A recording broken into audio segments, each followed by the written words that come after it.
The whole AI conversation is happening now.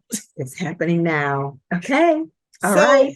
we were talking and you brought up such a good point and you said, it's about AI and how you use it. And then we started talking about conditioning for some age groups, generations. It could even be lifestyle, how you work. I don't want to put it all into age group because I think this is a complex society, right? But at the end of the day, the question is, what's your conditioning on the use of AI and or really just that? What's your conditioning on the use of AI? Like you brought up a good point, Joyce. You talked about, realizing I don't have to do everything because we have AI.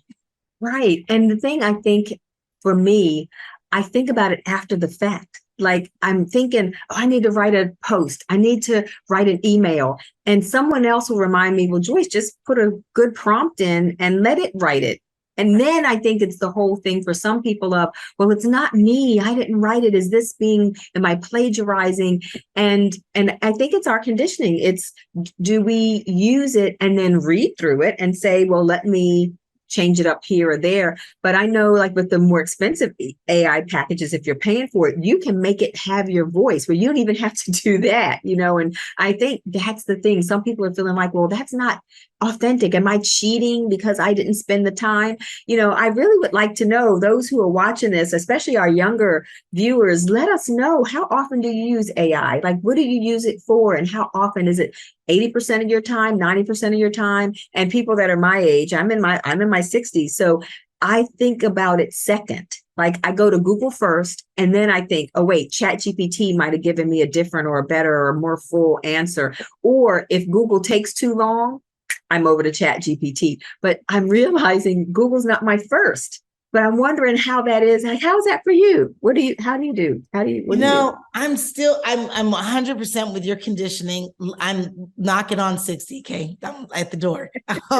So I totally agree with you that it's not my first thought. I will say that I have actually written things and then put it into Chat GPT and kind of enhanced it from there, right? So I write it, put it in there, see what it says with what I said. And then I actually use that to enhance what I had to say. That's worked for me. And I think I feel better aligned. Like, hey, you know what? I actually wrote it. I just use a couple extra words here and there. The other piece of it is I always go to Google first. I'm conditioned that way, right? I do. It's so interesting. So our question is, literally, Joyce asked it, but are there people watching this that literally always go to Chat GPT first, or whatever your AI source is? I know there are several of them. I think there's a proximity or propensity out there. That's another AI source, because Chat GPT just takes you to 2021, which I did not know. So if you want, yeah, right. Thank you for sharing that with me. Did not know. I think everyone really should know that ChatGPT is up into, I want to say September of 2021. So here in September of 2023, and literally that's 2 years, and an important 2 years because we were mid-pandemic to wherever we are now with the pandemic. Right? So that's amazing. Yeah. That's blown me. Just okay. Thank you. Yeah, I'll get the name of the source that actually is more of a real-time AI resource. Okay. Drop it in the comments. But we would love to hear from you. I think my AI experience, I'm an AI enthusiast. I'm not a first adopter of anything, but once I start to see the benefit, I'm like, yeah, I got to lean on that. I got to come in, right? So I think I don't need to spend years to see it. At some point, in the early phase, and I'll call it a couple of years, because AI has been around a long time, but I think it's now, kind of raising its head. Yeah. But in the first couple of years, I'm like, yeah, let's move over here. So yeah, I'm enjoying it. I am too. I love what you said about writing it yourself and then putting it in. Again, it's because I think for me, I'm not conditioned to think about using it well and using it as best I could. I think about it after the fact. And that's after wasted time or not. And it's not a waste, but it's how I could have used the time more wisely.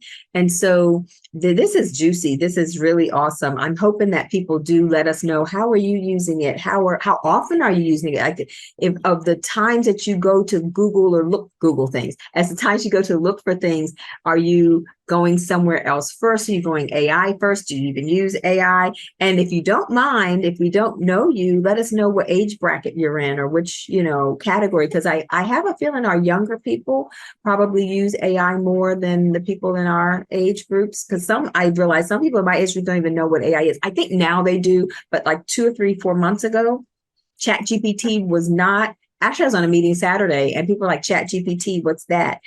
And I was like, you don't know what that is? It's like, you know what the internet is? You know what Facebook is? But it's going to be like that soon, where everybody will know. It's changing the face of things, changing it. Same thing as people knowing Google, same thing is it's always, the only thing constant in life is change, literally. Exactly. Things will continue to evolve. You'll decide to get on or not. If you don't, you may look back and go, I should have gotten on so I could have learned the foundation of it. I think learning of the foundation is the big deal. And so whether you use it or not, if you are out here thinking about it, try it out so you understand the foundation of it, because as it evolves, it'll be important that you kind of expanded your brain muscle to understand where it came from. And then otherwise you're trying to get on the freeway, with no on-ramp. Yes.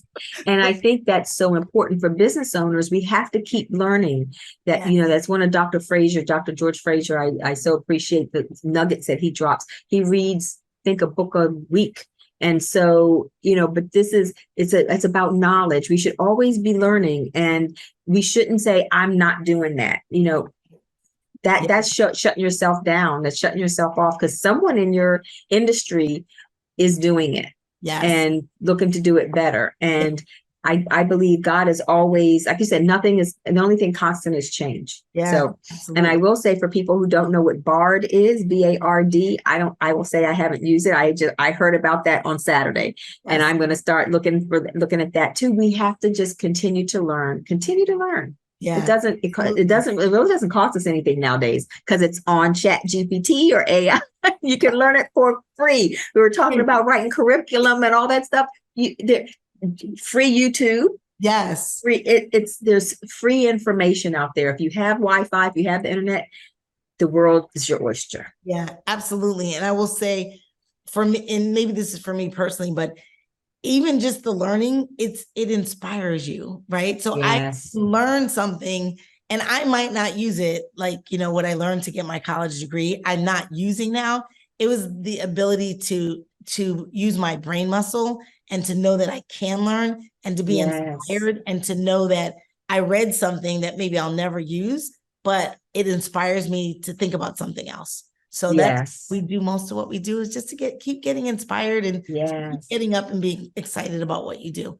Yeah. And you never know, you might be on Jeopardy one day, or Wheel of Fortune, or you'll be playing a fun game with your family, and you'll have that little piece of tidbit that you read. Like, how does she know that? I read one day. AI told me. You never know. 100%. You never know. Someone in the streets I'll give you $1 million if you know the answer to the question, right? Or you're stopped on the street for cash cab. Exactly. Any of that. You got you the answer. I actually know this answer. Right. This has been so much fun. All right. We're going to sign off so that you can go. I'm Cheryl Parks. I'm also known as the sales growth coach around these internet streets. I basically teach people to have confidence, competence, and build strong relationships so they can build the business that they dreamed of without feeling that salesy, pushy, scripted part. I'm Joyce Chesley Hayward. My company is Fusion for Business, and we are CFOs, external CPAs, and we help businesses to love their business and love their life because they are profitable, because we are profit maximizers. We believe in profit freedom because we want you to have profit and have freedom in your life. And that happens to be the name of my book.